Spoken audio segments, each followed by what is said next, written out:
ಕೋಪ ಯಾಕೆ ಅಂತಂದ್ರೆ ಸಮಾಜ ಯಾಕೆ ಹಿಂಗಿದೆ ಅಂತ ನನ್ನ ಕೋಪ. ಯಾಕೆ ಮನುಷ್ಯರನ್ನ ನಾವು ಯಾಕೆ ಹಿಂಗಿದೀವಿ ಅಂತ ಕೋಪ.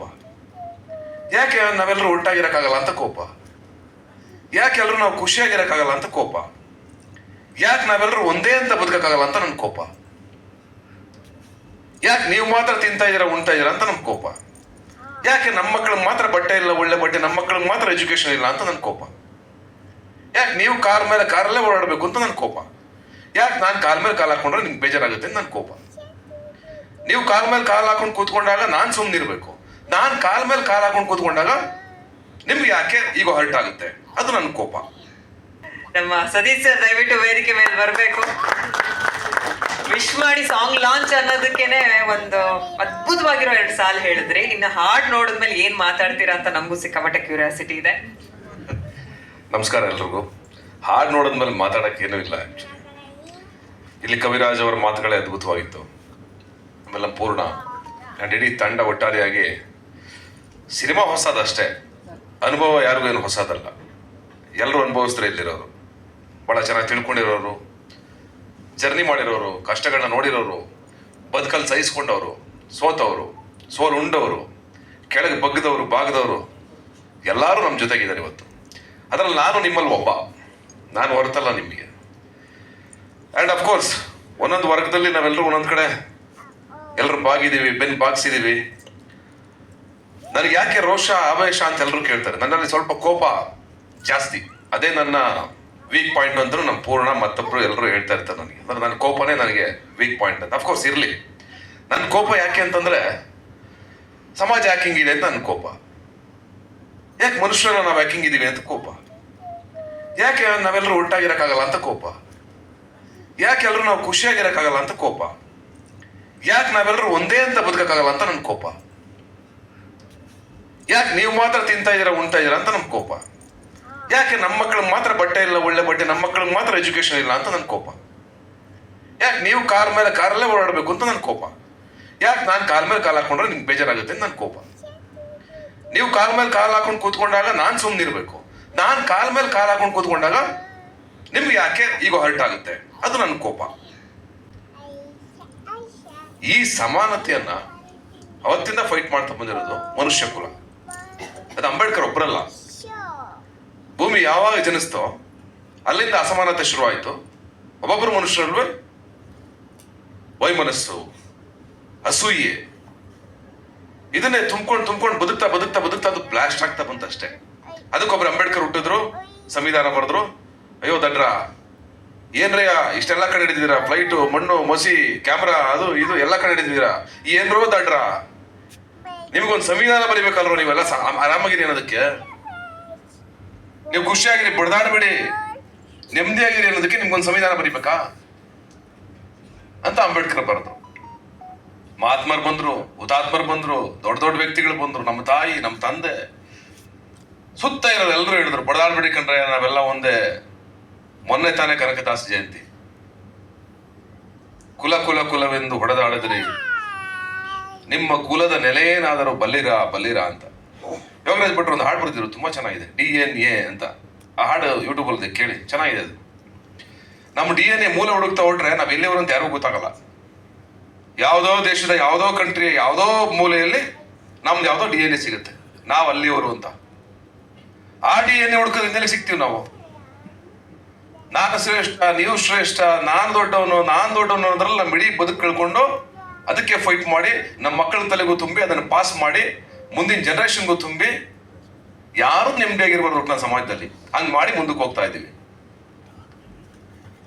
ಈ ಬದುಕು ಬೇಕಾ ಅನ್ನೋ ಪ್ರಶ್ನೆ ನನ್ನ ಒಳಗಡೆ ತುಂಬಾ ಸ್ಟ್ರಾಂಗ್ ಆಗಿದೆ. ಅದಕ್ಕೆ ನನ್ನ ಕೋಪ ಜಾಸ್ತಿ. ನಾನು ಎದೆ ಉಪ್ಸಿ ನಿಲ್ತೀನಿ ಯಾವಾಗ್ಲೂ, ಎಲ್ಲೇ ಹೋದ್ರು. ದುರಂಕಾರನ ಅಲ್ಲ, ಕಾನ್ಫಿಡೆನ್ಸ್. ಇಲ್ಲಾಂದ್ರೆ ನೀವು ನನ್ನ ಬೆಂಡ್ ಮಾಡ್ತಾನೆ ಇರ್ತೀರ. ನಾನು ಚೂರು ಬೆಂಡ್ ಆದ್ರೆ ನನ್ನ ತಲೆ ಮೇಲೆ ಕಾಲು ಸೀದಾ ಬರುತ್ತೆ ನಿಮ್ಗೆ. ಹಂಗಾಗಿ ನಾನು ಬೆಂಡ್ ಆಗಲ್ಲ. ನಾನು ಅಂದ್ರೆ ಯಾರು? ನನ್ನಂತ ಎಲ್ಲ ವ್ಯಕ್ತಿಗಳು, ನಾವು ಅಂಬೇಡ್ಕರ್ ಆದಿಯಾಗಿ, ಮಹಾತ್ಮ ಗಾಂಧೀಜಿ ಆದಿಯಾಗಿ, ಕುವೆಂಪು ಆದಿಯಾಗಿ, ತೇಜಸ್ವಿ ಆದಿಯಾಗಿ ನಾವೆಲ್ಲರೂ. ನೀವು ಕೇಳಬಹುದು, ಅಂದ್ರೆ ನಿಮಗೆ ಈಗ ನಮ್ಮನ್ನೊಂದು ಗುಂಪಿಗೆ ಸೇರಿಸ್ಬಿಡ್ತೀರಾ. ಹೆಂಗೆ? ಹಸುವಿನ ಪರ ಮಾತಾಡಿದ್ರೆ ನಾನೊಂದು ಗುಂಪು, ಬಡವರ ಪರ ಮಾತಾಡಿದ್ರೆ ನಾನೊಂದು ಗುಂಪು, ನಾನು ಒಂದು ವರ್ಣದ ವಿರೋಧಿಯಾಗಿ ಮಾತಾಡಿದ್ರೆ ಒಂದು ಗುಂಪು, ನಾನು ಸಮಾನತೆಯ ಪರವಾಗಿ ಮಾತಾಡಿದ್ರೆ ನಾನೊಂದು ಗುಂಪು.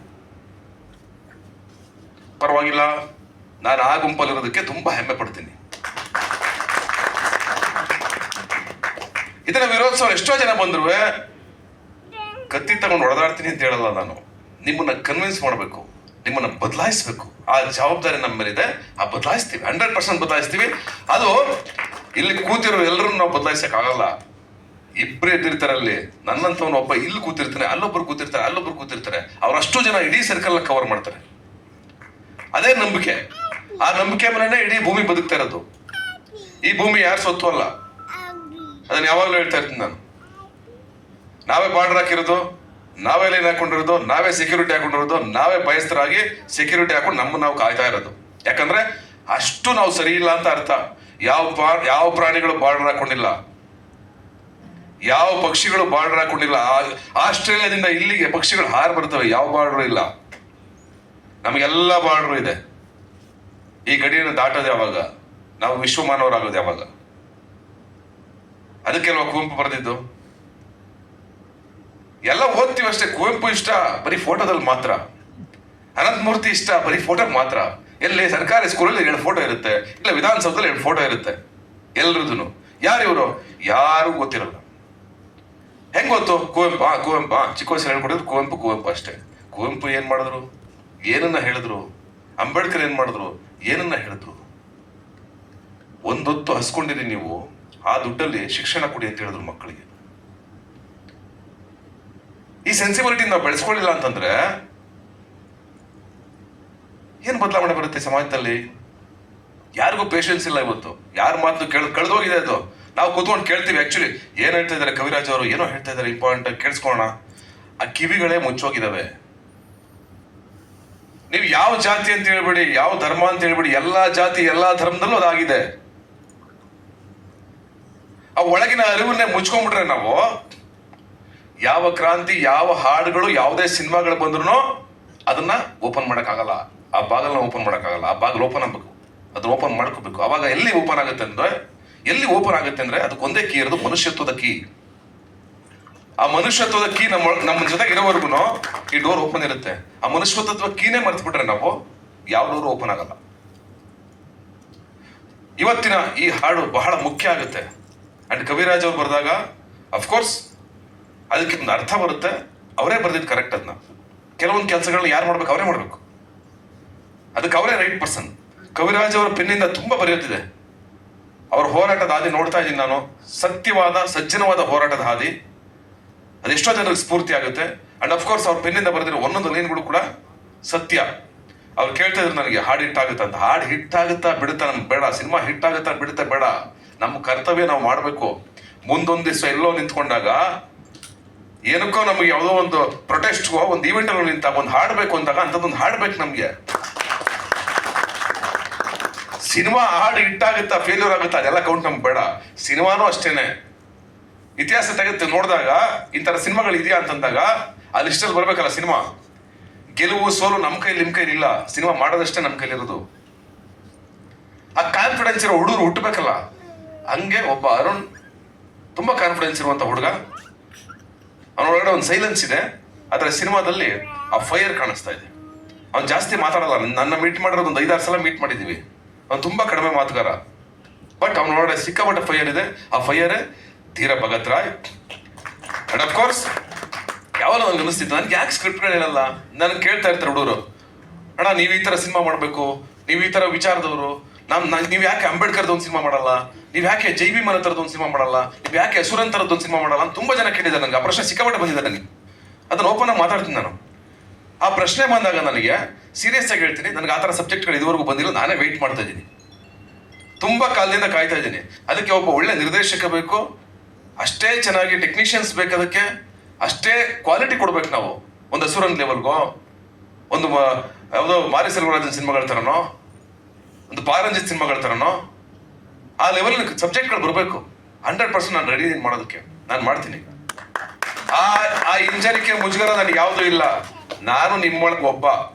ಆ ಹಿಂಜರಿಕೆ ಮುಜುಗರ ಎಲ್ಲಿ ಬೇಕಾದ್ರೆ ನಿಂತ್ಕೊಂಡು ನಾನು ಹೇಳ್ತೀನಿ, ಅದನ್ನ ಹೇಳಿದ್ದೀನಿ ತುಂಬಾ ಸಲ.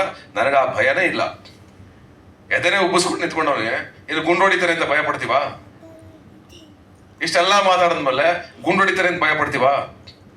ಇಷ್ಟೆಲ್ಲ ಧೈರ್ಯ ಬಂದ್ಮೇಲೆ ಎದರ್ಕೊಂಡು ಓಡಾಡ್ತೀವಾ? ಒಬ್ಬೊಬ್ಬನೇ ಓಡಾಡೋದು ನಾನು. ಆ ಭಯ ಯಾವುದೂ ಇಲ್ಲ. ಯಾಕಂದ್ರೆ ನಾನು ಎಲ್ಲರನ್ನೂ ಪ್ರೀತಿಸ್ತೀನಿ, ಅವರು ನನ್ನ ಪ್ರೀತಿಸ್ತಾರೆ. ಹಂಗಿದ್ಮೇಲೆ ಪ್ರೀತಿ ಇರೋ ಕಡೆ ಭಯ ಬರೋ ಮಾತೇ ಇಲ್ಲ.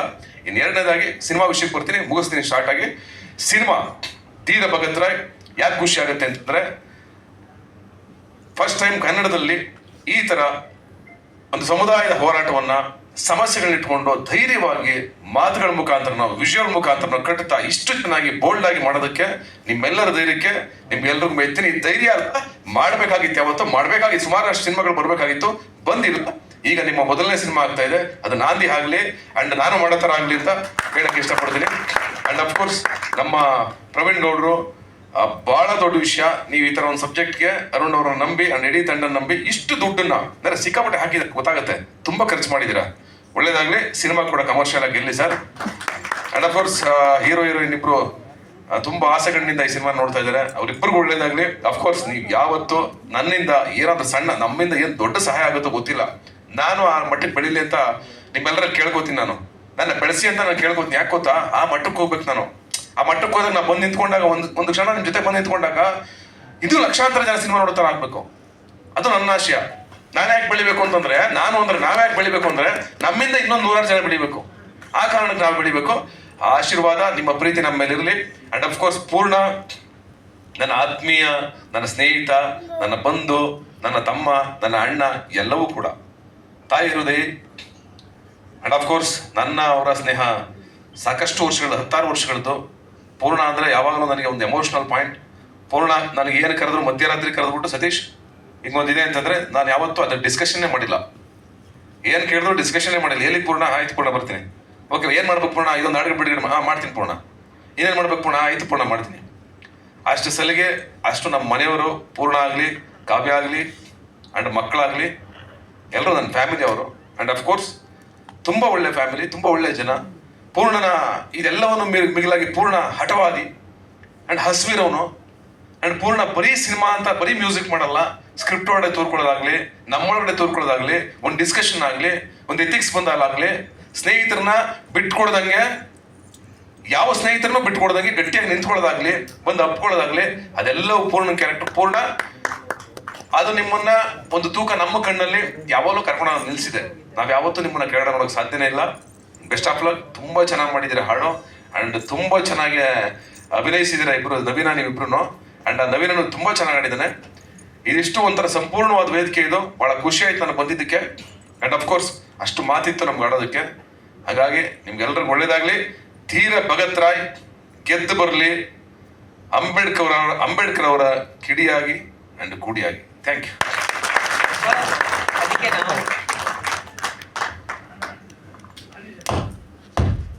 ಡಿಸೆಂಬರ್ 6ನೇ ತಾರೀಕು ರಿಲೀಸ್ ಆಗ್ತಾ ಇದೆ ಸಿನಿಮಾ, ಆಲ್ ಓವರ್ ಕರ್ನಾಟಕ.